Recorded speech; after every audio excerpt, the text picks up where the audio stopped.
Recently, the United States and the European Union reached a huge trade agreement just days before an August 1 deadline that could have sparked a serious trade war.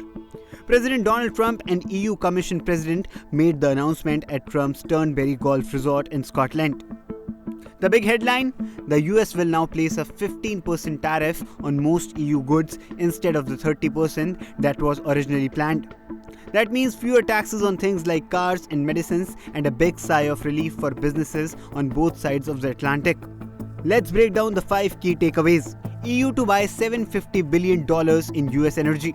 Over the next 3 years, the EU will buy $750 billion worth of American energy. That's about $250 billion per year. This includes natural gas, oil, and nuclear fuel. Why? The EU wants to reduce its reliance on Russian energy, and this deal helps them do that while supporting American energy companies. EU to invest $600 billion in the US economy.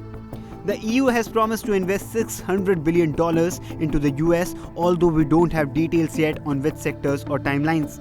President Trump called it a game changer, but experts are waiting to see how this actually plays out, especially since similar promises in past deals didn't always turn out as expected.